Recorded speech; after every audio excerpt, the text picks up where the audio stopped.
हाँ जी क्लास, तो हम अब शुरू कर रहे हैं हमारे second lecture S block element के साथ, जिसमें हमने पहले लेक्चर में कुछ कैरेक्टरिस्टिक्स और कुछ प्रॉपर्टीज पढ़ी थी एल्कली मेटल्स की। एक हमारी प्रॉपर्टी उसमें बच गई थी जो काफी इम्पोर्टेंट है, वो है एल्कली मेटल्स का सॉल्यूशन लिक्विड अमोनिया के अंदर।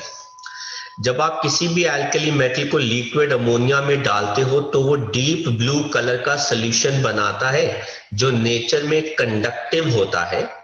और वो इस वजह से, क्योंकि एल्कली मेटल्स इलेक्ट्रॉन्स क्या कर देते हैं, लूज।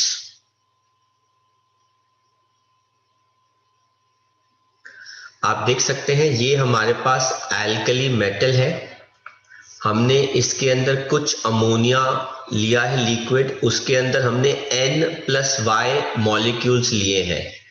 क्यों? क्योंकि ये मेटल स्प्लिट करेगा कैटायन के अंदर और इलेक्ट्रॉन क्या कर देगा, लूज। तो कुछ इलेक्ट्रॉन्स जो लूज होते हैं वो Y नंबर ऑफ अमोनिया के मॉलिक्यूल्स के साथ कंबाइन करके क्या बनाते हैं, अमोनिएटेड इलेक्ट्रॉन्स।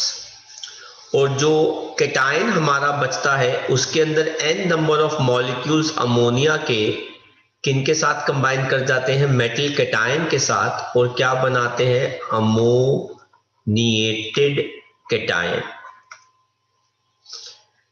इनमें से ये जो अमोनिएटेड इलेक्ट्रॉन्स हैं ये कलर के लिए और सॉल्यूशन की कंडक्टेंस के लिए रिस्पॉन्सिबल होते हैं।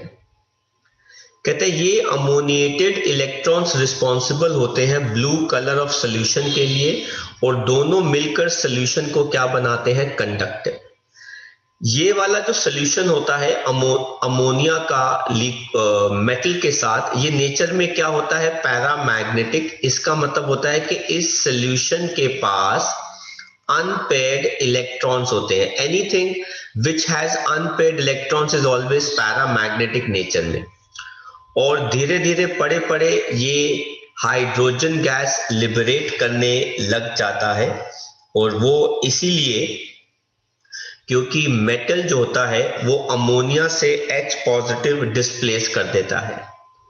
अब अमोनिया दो हिस्सों में स्प्लिट कर जाएगा, H पॉजिटिव और NH2 माइनस। ये मेटल भी दो पार्ट्स में स्प्लिट कर जाएगा, कैटायन में और इलेक्ट्रॉन में। इलेक्ट्रॉन हाइड्रोजन के पास जाके हाइड्रोजन गैस रिलीज कर देगा, और ये कैटायन इसके साथ कंबाइन करके क्या बना देगा, मेटल अमाइड। तो सबसे पहले मैं क्या कहना चाहता हूं, सबसे पहले जब आप किसी भी एल्कली मेटल को लिक्विड अमोनिया में डालते हो तो वो लिक्विड अमोनिया में जाकर इलेक्ट्रॉन्स लूज करता है और दो चीजें बनाता है, अमोनिएटेड कैटायंस और अमोनिएटेड इलेक्ट्रॉन्स। जहां पे अमोनिएटेड इलेक्ट्रॉन्स की वजह से सॉल्यूशन का कलर क्या होता है, डीप ब्लू। और दोनों आयंस की वजह से सॉल्यूशन क्या होता है, नेचर में कंडक्टिव, करंट कैरी कर सकता है। लेकिन बाद में धीरे धीरे धीरे धीरे धीरे ये क्या करता है, ये अमोनिया से रिएक्ट करने लग जाता है। अभी तो ये डिसॉल्व हुआ था, लेकिन अब ये रिएक्ट करने लग जाता है और अमोनिया से H पॉजिटिव हटाकर क्या बना देता है, मेटल अमाइड, साथ में हाइड्रोजन गैस रिलीज कर देता है। ओवरऑल इस मेटल अमाइड के अंदर अनपेयर्ड इलेक्ट्रॉन्स होते हैं, जिसकी वजह से ये क्या हो जाता है, नेचर में पैरामैग्नेटिक। किसी ने कोई चीज पूछनी है बेटा? तो धीरे धीरे अगर ये कॉन्सेंट्रेटेड फॉर्म के अंदर आप ले लेंगे तो धीरे धीरे ब्लू कलर जो है वो ब्रॉन्ज में हो जाएगा, और सारे इलेक्ट्रॉन्स जो होते हैं अनपेयर्ड वो क्या हो जाते हैं, पेयर्ड। तो डाया मैग्नेटिक का मतलब होता है अनपेयर्ड इलेक्ट्रॉन्स आपस में मिलकर एक दूसरे के मॉलिक्यूल्स के अपने इलेक्ट्रॉन्स को क्या कर देते हैं, पेयर्ड कर देते हैं। इसमें से कोई चीज अगर आपको कॉपी करनी है तो आप कॉपी कर लीजिए, हम आगे बढ़ेंगे फिर। तो ये थी हमारी सारी प्रॉपर्टीज एल्कली मेटल्स के साथ। अब हम कुछ क्वेश्चन आंसर्स देखते हैं। वो कहते हैं कि what is the oxidation state of potassium in potassium peroxide. Alkali metal है ये, और एल्कली मेटल्स का एक ही ऑक्सीडेशन स्टेट होता है, चाहे कंपाउंड जो मर्जी हो, दैट इज +1, और कोई स्टेट नहीं होता। कहते हैं why is potassium peroxide paramagnetic in nature. आपको अभी बताया कि कोई भी सब्सटेंस पैरामैग्नेटिक इसलिए होता है क्योंकि उस पूरे कंपाउंड के पास कोई ना कोई 1 2 3 क्या होंगे, अनपेयर्ड इलेक्ट्रॉन, जिसकी वजह से पैरामैग्नेटिक है। तो due to presence of unpaired electrons, due to presence of unpaired electron, ये नेचर में क्या हो गया, paramagnetic.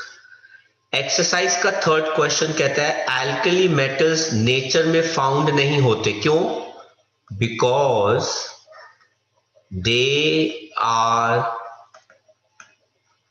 Highly reactive and hence exist in combined state. मतलब वो कंपाउंड की फॉर्म के अंदर एग्जिस्ट करते हैं क्योंकि ये हाईली क्या होते हैं, रिएक्टिव होते हैं। फिर वो कहते हैं what is the oxidation state of sodium in sodium peroxide. Again जैसा मैंने आपको बताया, कंपाउंड जो मर्जी हो, एल्कली मेटल्स का एक ही ऑक्सीडेशन स्टेट होता है, +1। एक्सरसाइज का फिफ्थ क्वेश्चन कहते हैं why is sodium less reactive than potassium. तो भाई since potassium has bigger size than Na, therefore its effective nuclear charge is more, hence its IE is less than sodium. Therefore, potassium loses electrons more easily than sodium. Loses electron more easily than sodium. ये copy कर लो, फिर हम आगे बढ़ते हैं। बेटा एक छोटी सी करेक्शन है, therefore its ENC is less, potassium की ENC is less, hence उसकी IE is less than sodium. हाँ, लेस होना चाहिए बेटा वो।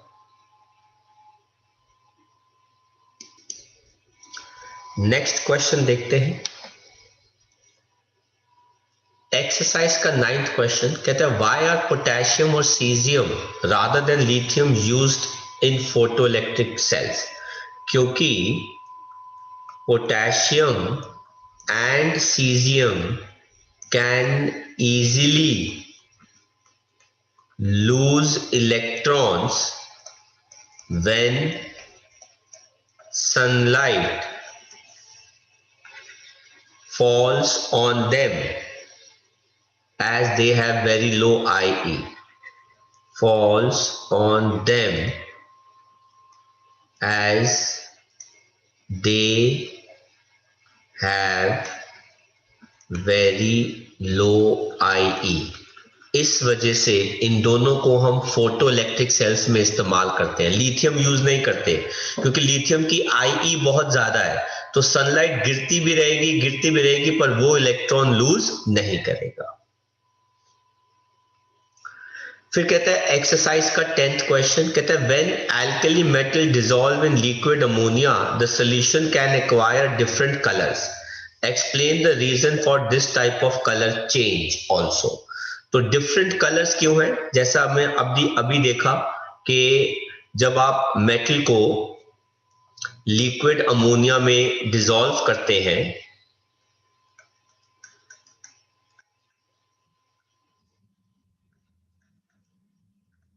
तो कुछ मेटल कैटायन अमोनिया के साथ जुड़ जाते हैं, जो क्या बनाते हैं, अमोनिएटेड कैटायंस, और बाकी के इलेक्ट्रॉन्स जो होते हैं वो अमोनिया के साथ जुड़कर क्या बनाते हैं, अमोनिएटेड इलेक्ट्रॉन्स। अब इनकी वजह से उसका कलर जो है वो क्या होता है, डीप ब्लू। लेकिन when concentration increases then colour जो है वो चेंज हो जाता है, किसमें, टू ब्रॉन्ज। ठीक है, और क्यों, क्योंकि पैरामैग्नेटिक कंपाउंड किसमें बदल जाता है, डायमैग्नेटिक में। Bronze because paramagnetic compound changes to diamagnetic in nature, changes to diamagnetic in nature। मतलब अनपेयर्ड इलेक्ट्रॉन्स जो होते हैं वो अपने आप को मिलकर पेयर कर लेते हैं, क्योंकि पड़ा पड़ा मेटल जो है वो अमोनिया के साथ रिएक्ट करके क्या बनाता है, मेटल अमाइड, साथ में क्या रिलीज करता है, हाइड्रोजन गैस, जो सब हमने अभी पढ़ा था। कर लो कॉपी इसको।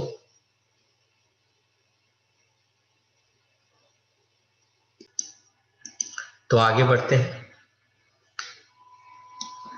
एक्सरसाइज का question number 22, very nice question. कहते हैं लिथियम के सॉल्ट्स ज्यादा आसानी से हाइड्रेटेड हो जाते हैं as compare to other alkali ions usually, क्यों?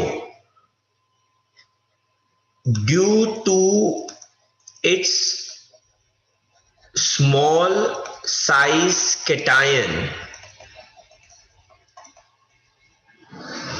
है ना, that is Li positive, it easily gets hydrated। तो इसके कैटायनिक साइज बहुत छोटा होने की वजह से ये आसानी से हाइड्रेट कर जाता है। तो हम इसको ऐसे लिखते हैं, स्मॉलर कैटायंस easily hydrates।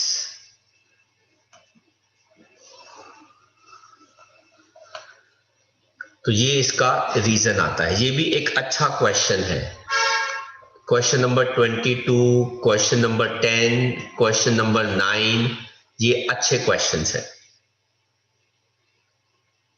तो आप देख सकते हैं इसका answer, due to its small size among the alkalis its polarising power to water molecules is quite high. इसलिए पानी के मॉलिक्यूल्स आसानी से इसके साथ अटैच्ड हो जाते हैं।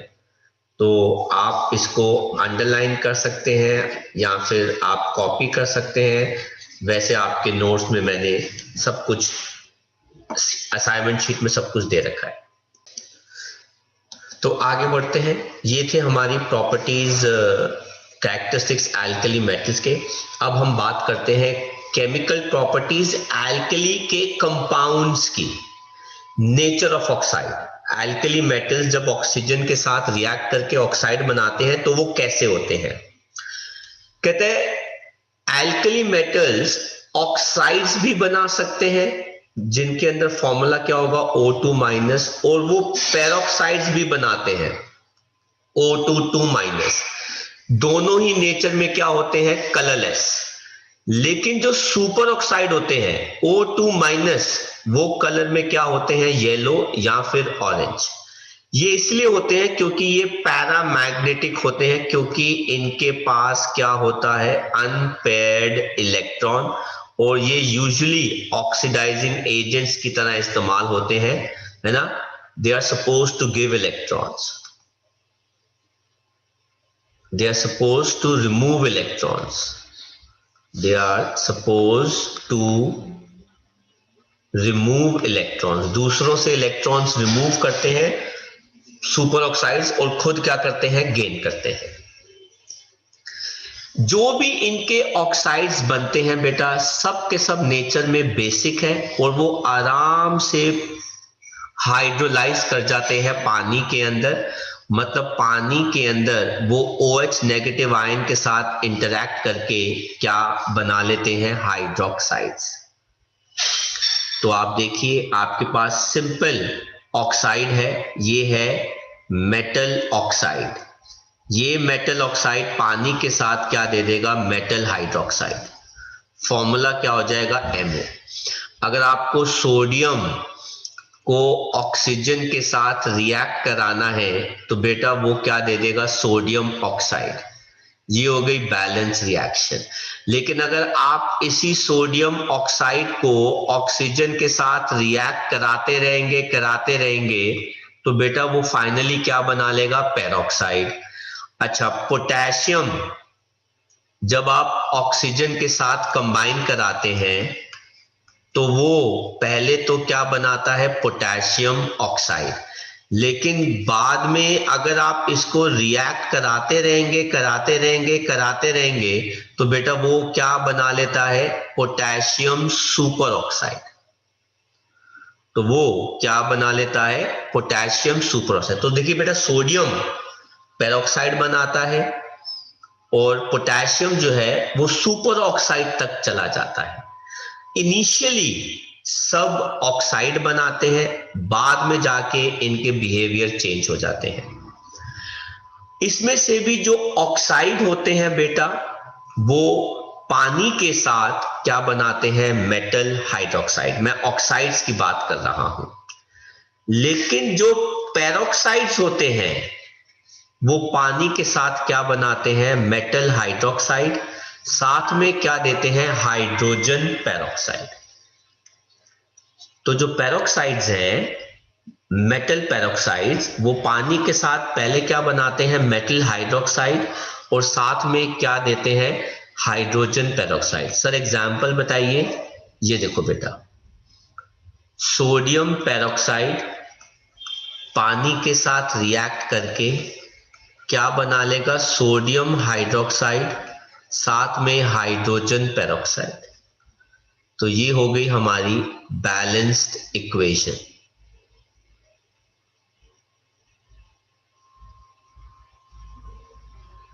तो यहां पे 2 आ गया और हमारे पास ऑक्सीजन कितना हो गया, 4।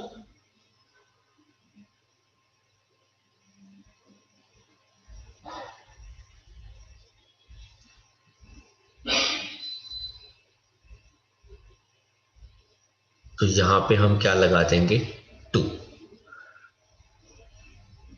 तो ये हो गई हमारी बैलेंस्ड इक्वेशन, यहां पे भी 2 आ जाएगा। लेकिन जो इनके सुपर ऑक्साइड है वो पानी के साथ मेटल हाइड्रोक्साइड तो बनाते ही बनाते हैं, साथ में हाइड्रोजन पेरोक्साइड भी बनाएंगे, साथ में ऑक्सीजन गैस भी देंगे। सर एग्जाम्पल दीजिए। जैसे पोटेशियम सुपर ऑक्साइड पानी के साथ जब रिएक्ट करेगा तो वो पोटेशियम हाइड्रोक्साइड भी बनाएगा, हाइड्रोजन पेरोक्साइड भी बनाएगा, और साथ में ऑक्सीजन गैस रिलीज करेगा। तो इसको बैलेंस करने के लिए हमने यहां पे लगाया 2, यहां पे लगाया 2 और इधर लगा दिया 2। तो ये हो गई हमारी बैलेंस्ड इक्वेशन। तो दिस इज हाउ पहले ये ऑक्साइड बनाते हैं, कुछ कुछ इनमें से बाद में एक्सेस एयर में पेरोक्साइड बना लेंगे और कुछ बाद में क्या बना लेंगे, सुपर ऑक्साइड। अगर ऑक्साइड बनता है इनका, वो पानी के साथ सिंपली क्या दे देगा, मेटल हाइड्रोक्साइड। अगर पेरोक्साइड रिएक्ट करा रहे हैं तो वो मेटल हाइड्रोक्साइड साथ में हाइड्रोजन पेरोक्साइड दे देगा, और अगर सुपर ऑक्साइड को पानी के साथ रिएक्ट कराते हैं तो वो मेटल हाइड्रोक्साइड, हाइड्रोजन पेरोक्साइड और साथ में क्या दे देगा, हाइड्रोजन गैस दे देगा। नेक्स्ट हम बात करते हैं इनके नेचर ऑफ हाइड्रोक्साइड्स की। तो हाइड्रोक्साइड्स इनके कैसे बनते हैं और क्या होते हैं नेचर में। कहते हैं सबसे ज्यादा स्ट्रॉन्गेस्ट हाइड्रोक्साइड्स इनके होते हैं जो सबसे ज्यादा स्ट्रॉन्गेस्ट बेसिस बनाते हैं। इनके हाइड्रोक्साइड डिसॉल्व करते हैं इजीली पानी के अंदर और साथ में हीट रिलीज करते हैं, क्योंकि ये इंटेंसली हाइड्रेट कर जाते हैं, मतलब पानी के साथ ये अच्छे से क्या कर जाते हैं, कंबाइन कर जाते हैं। अच्छा सर, हाइड्रोक्साइड्स बनाते कैसे हैं? बेटा ऊपर की रिएक्शंस में आपने देखा ना, हमने हाइड्रोक्साइड कैसे बनाया है। हमने मेटल ऑक्साइड का भी हाइड्रोक्साइड बनाया, मेटल पेरोक्साइड का भी हाइड्रोक्साइड बनाया, मेटल सुपर ऑक्साइड का भी हाइड्रोक्साइड बनाया, और अब हम इन हाइड्रोक्साइड के बारे में पढ़ रहे हैं। आगे पढ़ने से पहले जो जो केमिकल रिएक्शन आपको कॉपी करनी है आप कॉपी कर सकते हैं, और जो पूछना है डाउट के लिए आप वो पूछ सकते हैं। नेक्स्ट देखते हैं। कहते हैं जितने भी इनके हाइड्रोक्साइड्स हैं ये सिंस बेसिस हैं बेटा, तो they are corrosive on skin, and इसीलिए इनको कहते हैं कॉस्टिक एल्कलीज। तो ये जो नाम है कॉस्टिक एल्कलीज, ये इसलिए पड़ता है क्योंकि ये स्किन पे करोसिव होते हैं। नेचर ऑफ हैलाइड्स की बात करते हैं। जब ये वाले मेटल्स हैलोजेंस के साथ रिएक्ट करते हैं तो क्या बनाते हैं, मेटल हैलाइड।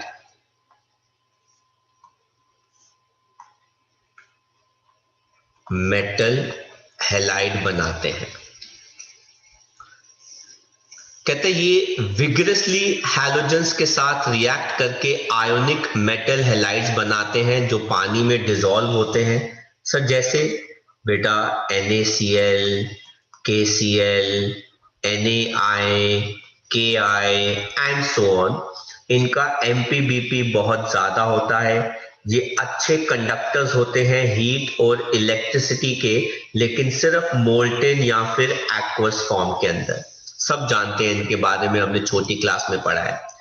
लेकिन लिथियम जो है वो कोवैलेंट हैलाइड बनाता है, क्योंकि उसका कैटायन छोटा है, उसकी पोलराइजिंग पावर ज्यादा है। तो पहले तो लिथियम क्या करेगा, वो हैलोजन को बोलेगा कि आप मेरा वाला इलेक्ट्रॉन जो है ले लो। जब लिथियम के पास उसका इलेक्ट्रॉन होता है तो वो कहता है कि आप मेरा वाला इलेक्ट्रॉन ले लो। तो क्लोरीन उस इलेक्ट्रॉन को ले लेता है और अपना ऑक्टेट पूरा कर लेता है। तो ये सर्कल का मतलब है क्लोरीन ने वो इलेक्ट्रॉन ले लिया। सोडियम भी बेटा ऐसे ही करता है। सोडियम कहता है क्लोरीन आप मेरा वाला इलेक्ट्रॉन ले लो, और ऐसे क्लोरीन उसके ऊपर अपना कब्जा जमा लेता है और वो अपना ऑक्टेट क्या कर लेता है पूरा, और सोडियम उसको हमेशा के लिए इलेक्ट्रॉन दे देता है। क्लोरीन हमेशा के लिए इलेक्ट्रॉन क्या कर लेता है, ले लेता है।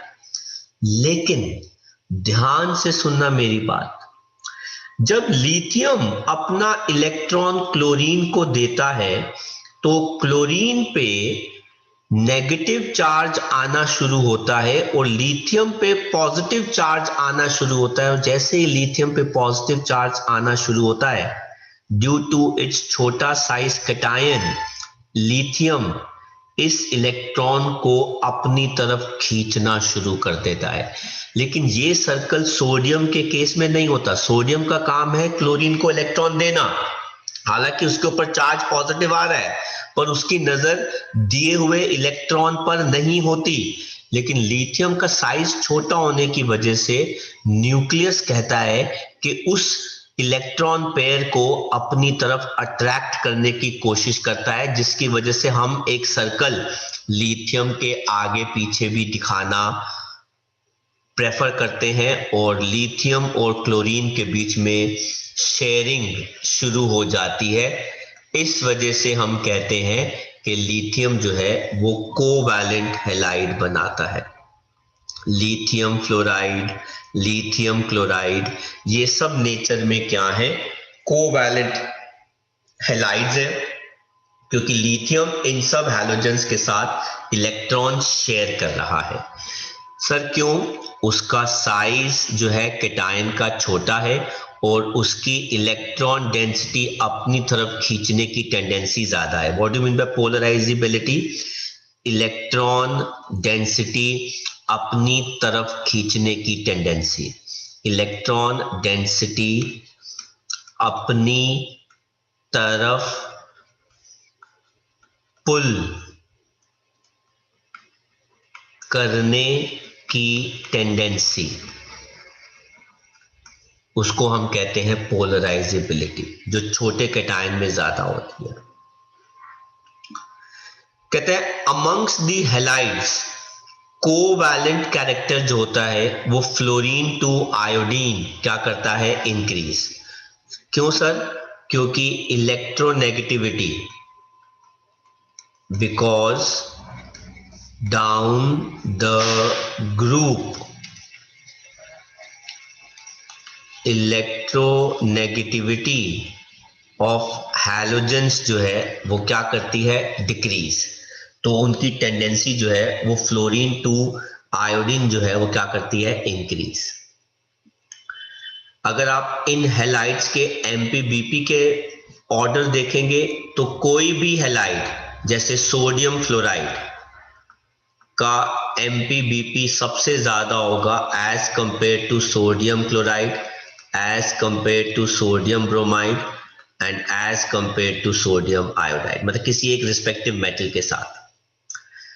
इनकी सॉल्युबिलिटी भी कम होती है, स्पेशली लिथियम फ्लोराइड की पानी के अंदर, जहां पे बाकी सारे sodium chloride, sodium iodide, potassium chloride, potassium iodide ये अच्छे खासे पानी में सॉल्युबल होते हैं, लेकिन लिथियम फ्लोराइड की सॉल्युबिलिटी पानी में कम है। सर क्यों? क्योंकि इसका नेचर क्या है, कोवैलेंट, और इसकी लैटिस एंथैल्पी क्या है, ज्यादा। मैं एक बड़ी अच्छी चीज यहां पे लिख रहा हूं बेटा, इसको बहुत इंपॉर्टेंट मार्क करना। अगर किसी सॉल्ट की लैटिस एंथैल्पी ज्यादा होती है as compare to hydration enthalpy, तो सॉल्ट जो है पानी में इनसॉल्युबल होता है। Salt is insoluble in water. अब अगर वो सॉल्ट इनसॉल्युबल है तो वो प्रेसिपिटेट बनाएगा। लेकिन अगर किसी सॉल्ट की लैटिस एंथैल्पी कम है और उसकी हाइड्रेशन एंथैल्पी ज्यादा है, तो सॉल्ट जो होता है वो डिसॉल्व हो जाएगा और प्रेसिपिटेट नहीं बनाएगा। तो आपने जितनी भी ये रिएक्शंस देखी ना, जिनको हम कहते हैं प्रेसिपिटेशन रिएक्शंस, है ना, मैं आपको बड़े अच्छा सा एग्जांपल देता हूं कि सोडियम सल्फेट को हम बेरियम क्लोराइड के साथ रिएक्ट कराते हैं। ये हमने छोटी क्लासेस में पढ़ी है।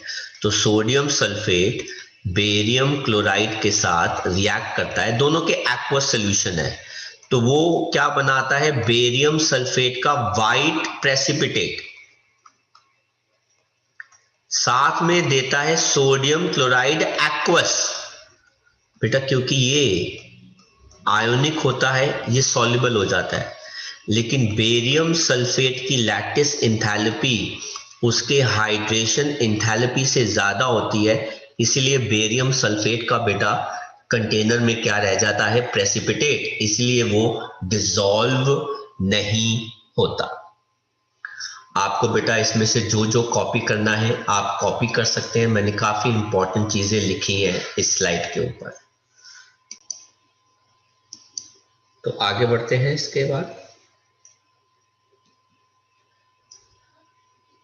कहते हैं सीजियम आयोडाइड की सॉल्युबिलिटी कम होती है पानी के अंदर, क्योंकि उसकी हाइड्रेशन एंथैल्पी जो है वो कम होती है। इनफैक्ट दोनों आयंस की हाइड्रेशन एंथैल्पी कम होती है। सर क्यों? Due to bigger size of ion, है ना भाई। छोटा आयन जो होता है उसकी हाइड्रेशन एंथैल्पी ज्यादा होती है, लेकिन अगर आयन बड़ा होता रहेगा उसकी हाइड्रेशन एंथैल्पी कम होती रहती है, जिस वजह से उनकी सॉल्युबिलिटी पानी में कम हो जाती है।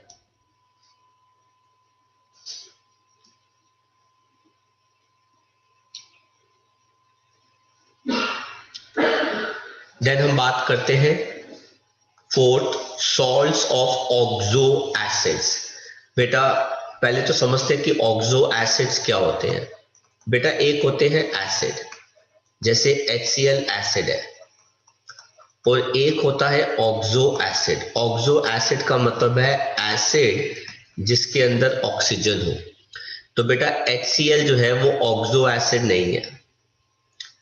हाँ, H2SO4 ऑक्सो एसिड है, नाइट्रिक एसिड ऑक्सो एसिड है, H3PO4 ऑक्सो एसिड है, एंड सो ऑन। वैसे इसके क्राइटेरिया और भी होते हैं, पर मैं अभी फिलहाल ऐसे ही बता रहा हूं कि वो एसिड जिसके अंदर ऑक्सीजन नहीं है उसको ऑक्सो एसिड नहीं कहते। हम ऑक्सो एसिड्स की बात कर रहे हैं। और एसिड कोई भी, आई रिपीट, जैसे बेटा देखो H2SO4 है, H2SO4 डिसोसिएट करके एक H पॉजिटिव देता है, साथ में बनाता है HSO4 माइनस। ये जब किसी मेटल के साथ कंबाइन करेगा तो सॉल्ट बनाएगा। ऐसे ही HSO4 माइनस भी जब अपना H पॉजिटिव दे देगा तो वो सल्फेट एनायन देगा, ये भी क्या बनाएगा? सॉल्ट। तो हम इन एसिड्स के सॉल्ट्स की बात कर रहे हैं। कहते हैं ये सॉल्ट्स बनाते हैं सारे ऑक्सो एसिड्स के साथ, जैसे कार्बोनिक एसिड, सल्फ्यूरिक एसिड। मतलब sodium carbonate, sodium bicarbonate, sodium sulphate, sodium carbonate, sodium bicarbonate, sodium sulphate and sodium bisulphate.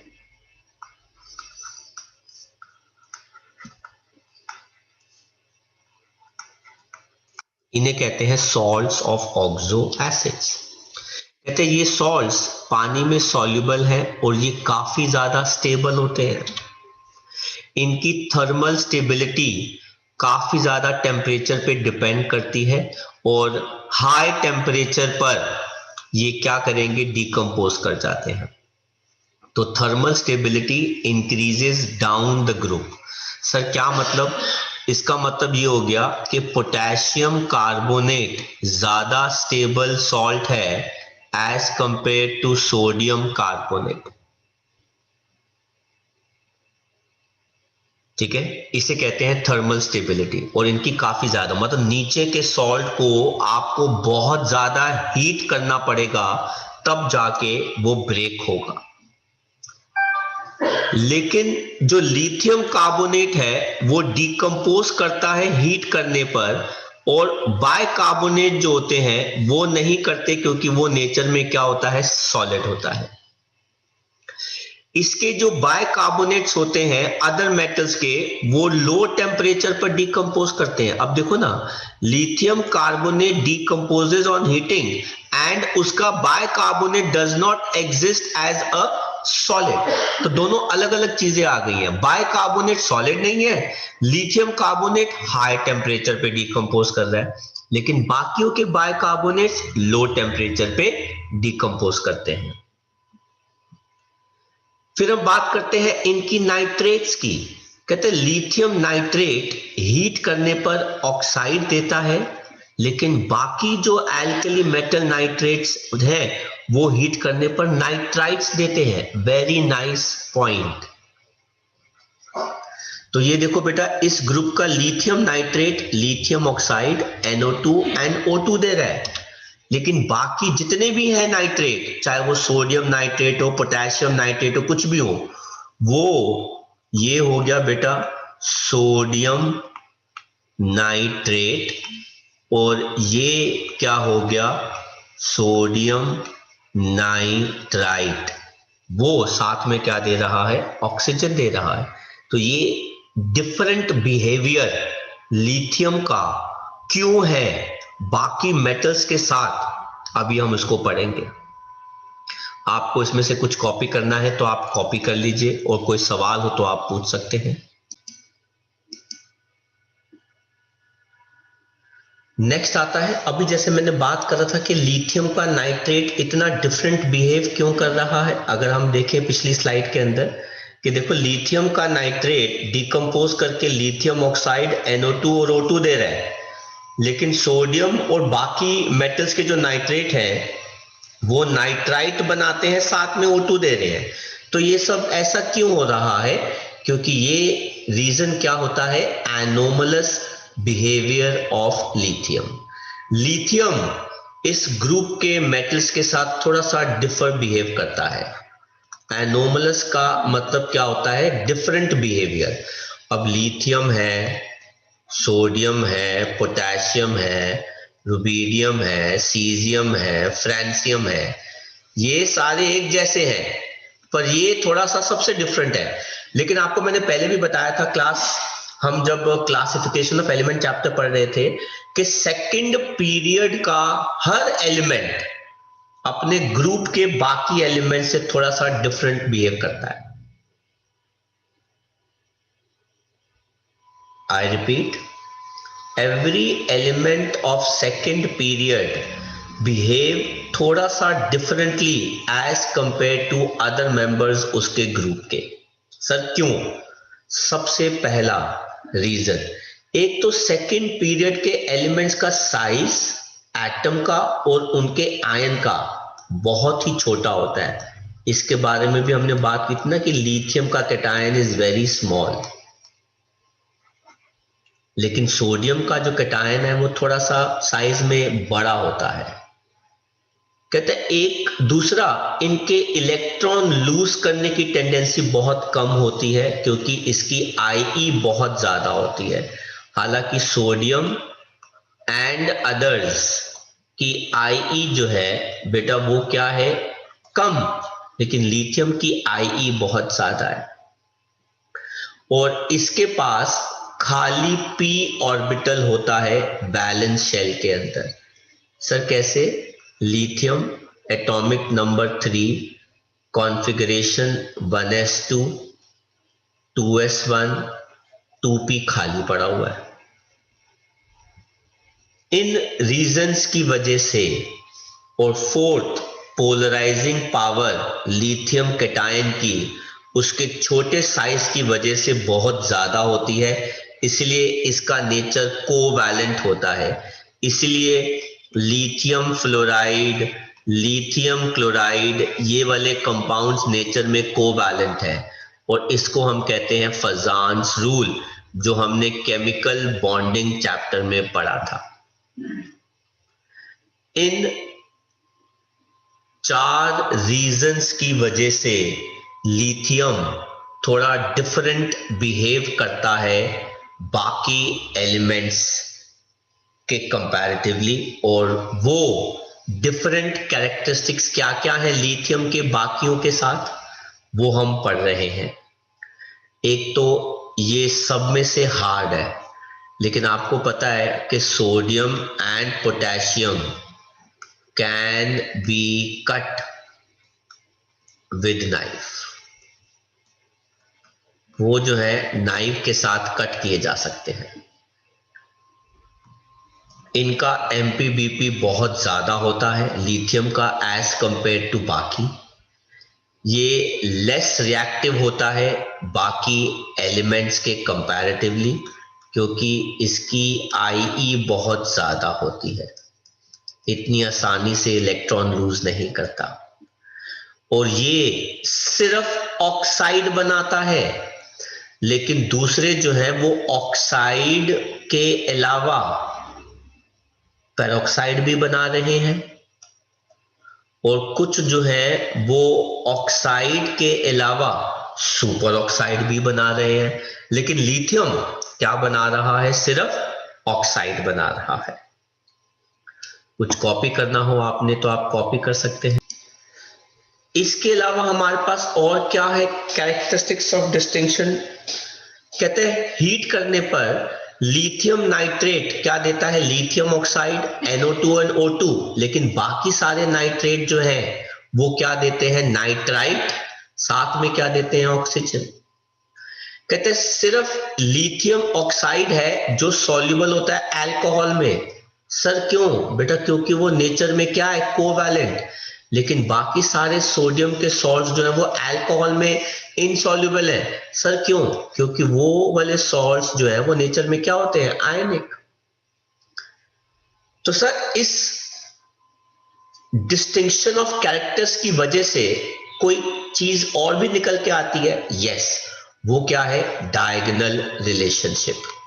ये हमने अगेन 4th चैप्टर में पढ़ा था, लेकिन मैं फिर भी आपको दोबारा बता रहा हूं कि सेकंड पीरियड के जो एलिमेंट होते हैं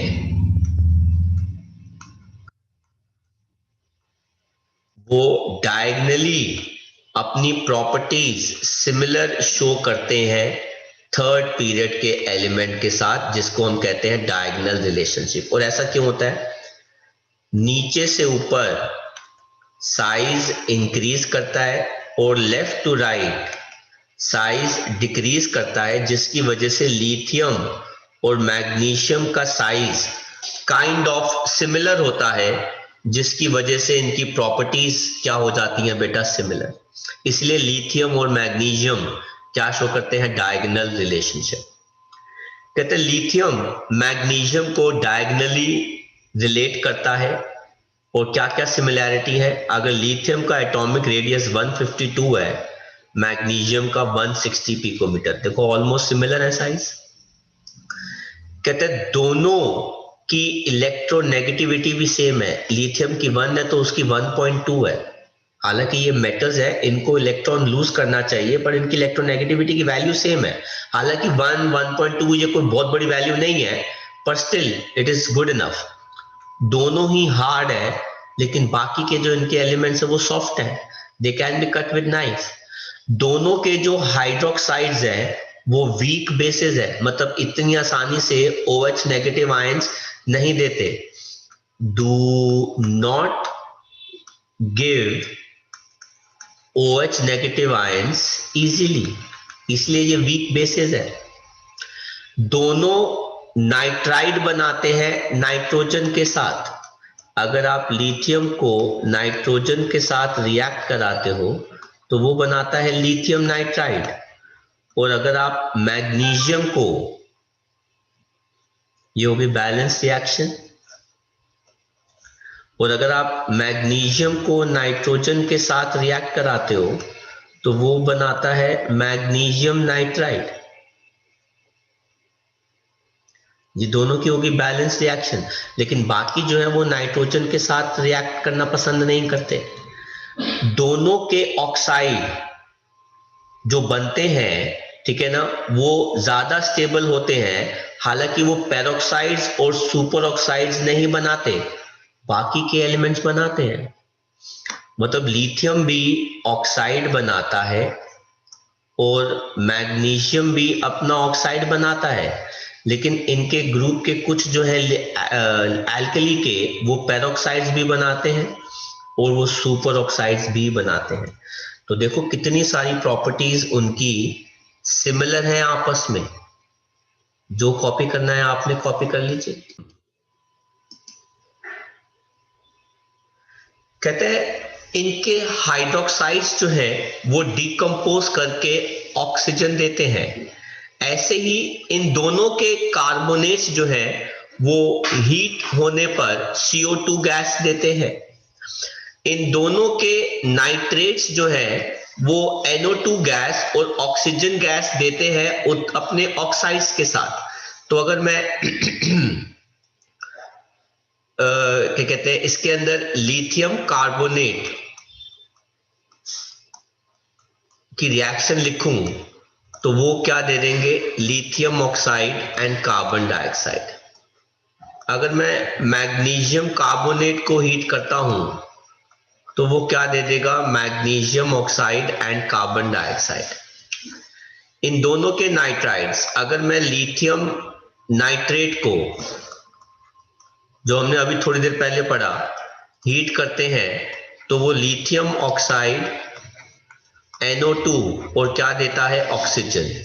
और ऐसे ही अगर मैं मैग्नीशियम नाइट्रेट को हीट करता हूं तो वो MgO साथ में क्या देते हैं, O2 और क्या देता है, ऑक्सीजन देता है। तो ये आ गया हमारे पास 2, ये आ गया हमारे पास 2, ये आ गया हमारे पास 2,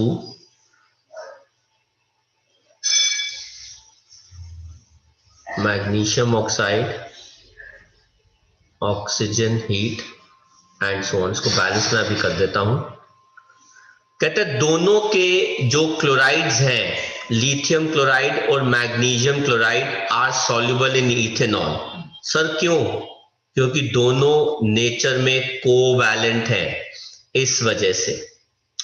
और दोनों के जो क्लोराइड्स हैं वो डेलिक्वेसेंट होते हैं क्योंकि वो मॉइस्चर एब्जॉर्ब करके हाइड्रेटेड सॉल्ट्स बनाते हैं।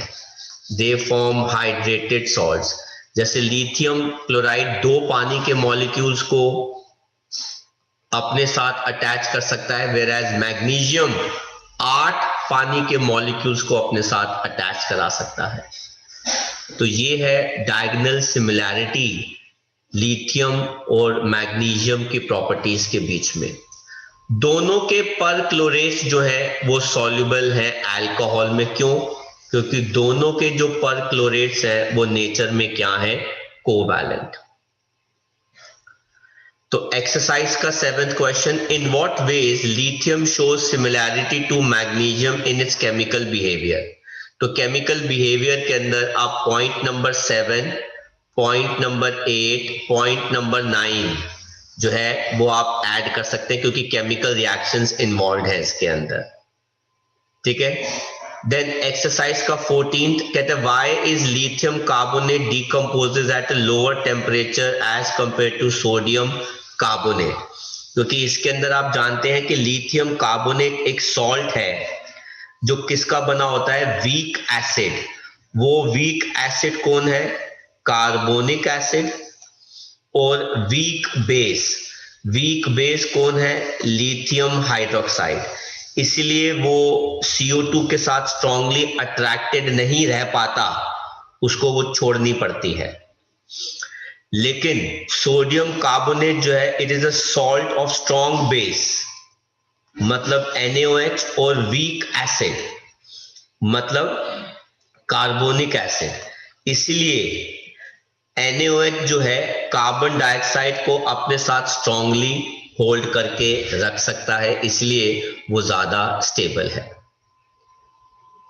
कर लीजिए कॉपी, जो जो कॉपी करना है। हाँ जी, तो ये एक करेक्शन कर लेना। मैं तभी देख रहा था कि रिएक्शन बैलेंस क्यों नहीं हो रही। मैग्नीशियम नाइट्राइट में ये होल्ड ट्वाइस आता है, तो 2 MgO हो जाएगा और यहाँ पे 4 NO2 हो जाएगा।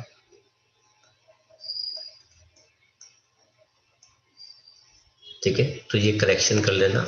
दिस विल बिकम 4 NO2, तो 8 and 2 to 6 to 12 हो जाएगा आपका। ठीक है, आगे बढ़ते हैं। एक्सरसाइज का 23rd क्वेश्चन कहता है LiF ऑलमोस्ट इनसॉल्युबल है पानी में, लेकिन LiCl फिर भी सॉल्युबल होता है पानी में भी और एसीटोन में भी। अगर LiF पानी में इनसॉल्युबल है क्योंकि बेटा इसका नेचर प्योरली क्या है, कोवैलेंट, इसलिए वो इनसॉल्युबल है क्योंकि इसकी लैटिस एंथैल्पी काफी ज्यादा है एज कंपेयर टू LiCl की। इसके अलावा लिथियम आयन इजीली पोलराइज करता है बड़े एनायन को, इसलिए LiCl ज्यादा क्या हो गया, कोवैलेंट, इसलिए वो सॉल्युबल है ऑर्गेनिक सॉल्वेंट जैसे एसीटोन के अंदर भी। तो LiF की लैटिस एंथैल्पी LiCl से ज्यादा होने की वजह से LiF इनसॉल्युबल है पानी में, लेकिन LiCl वो पानी में तो इनसॉल्युबल है ही है, पर एसीटोन के अंदर भी वो इनसॉल्युबल है, क्योंकि लिथियम का जो कैटायन है वो इसको ज्यादा पोलराइज कर सकता है, क्योंकि Cl नेगेटिव बड़ा एनायन है एज कंपेयर टू F-, इसलिए वो ऑर्गेनिक सॉल्वेंट्स में भी डिसॉल्व नहीं हो पाता। 25th कहता है एक्सरसाइज का, व्हाट हैपन, सोडियम मेटल को आप पानी में ड्रॉप कर दोगे तो मेटल हाइड्रोक्साइड साथ में हाइड्रोजन गैस दे देगा। सोडियम मेटल को आप फ्रीली सप्लाई करोगे एयर में, पहले बनाएगा ऑक्साइड बाद में बनाएगा पेरोक्साइड, है ना। तो ये देखो हमने पेरोक्साइड बना दिया फाइनली। कहते हैं सोडियम पेरोक्साइड को पानी में डिसॉल्व कर दो तो सोडियम हाइड्रोक्साइड साथ में क्या बना देगा, हाइड्रोजन पेरोक्साइड। ये भी हमने रिएक्शन सारी पढ़ी थी नोट्स के अंदर, ठीक है। तो नेक्स्ट क्वेश्चन देखते हैं एक्सरसाइज का 27। कहता है a solution of sodium carbonate alkaline है। क्यों भाई, क्योंकि ये सॉल्ट है वो किसका बना है, स्ट्रॉन्ग बेस NaOH का और वीक एसिड कार्बोनिक का, इसलिए सिंस ये स्ट्रॉन्ग बेस का बना हुआ है इसका नेचर क्या है बेटा, अल्कलाइन है, क्योंकि जो स्ट्रॉन्ग होगा स्ट्रेंथ उसी की मानी जाएगी। कार्बोनिक एसिड वीक एसिड होता है। कहते हैं alkali metals are prepared by passing current through their fused chlorides because they are highly reactive and combines with halogens to form ionic chlorides या हैलाइड्स, ठीक है। तो इनमें करंट पास करेंगे तभी वो डिकम्पोज करके, क्योंकि एल्कली मेटल्स इलेक्ट्रॉन लूज करना पसंद करते हैं, गेन करना पसंद नहीं करते, इसलिए हमें उनको जबरदस्ती इलेक्ट्रॉन गेन करवाना पड़ता है बाय पासिंग करंट।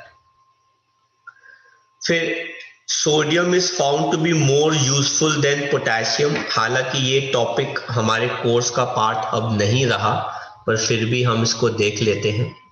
तो सोडियम कार्बोनेट ये हमने पढ़ लिया, बी पार्ट ये पढ़ लिया। तो सोडियम आयंस ब्लड प्लाज्मा में प्रेजेंट होते हैं, इंटरसेल्यूलर फ्लूइड्स में होते हैं, और पोटेशियम आयन सिर्फ सेल्स के अंदर होते हैं। तो सोडियम आयंस की वजह से हमारा नर्वस सिग्नल्स काम करते हैं, पानी का फ्लो रेगुलेट होता है अक्रॉस सेल मेम्ब्रेन। कहने का मतलब ये है कि सोडियम आयन ज्यादा काम करते हैं as compare to potassium ions. 28 question कहता है कि write the reaction of sodium peroxide पानी के साथ। सोडियम पेरोक्साइड को अगर आप पानी के साथ रिएक्ट कराते हैं तो वो क्या बनाता है, सोडियम हाइड्रोक्साइड साथ में हाइड्रोजन पेरोक्साइड। अभी हमने पढ़ी है ये रिएक्शन।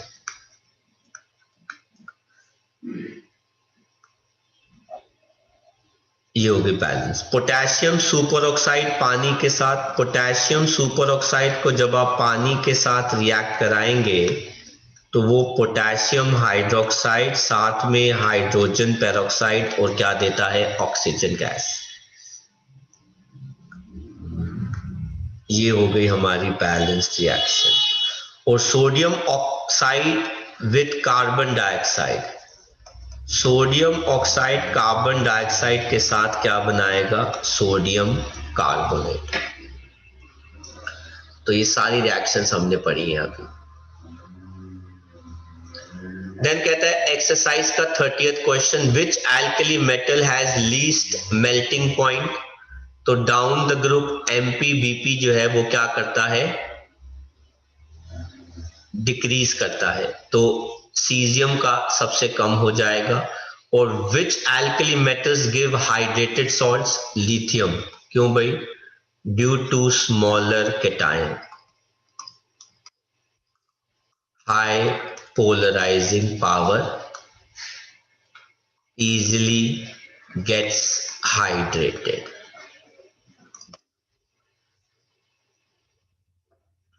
तो यहां पे हमारा एल्कली ग्रुप खत्म होता है।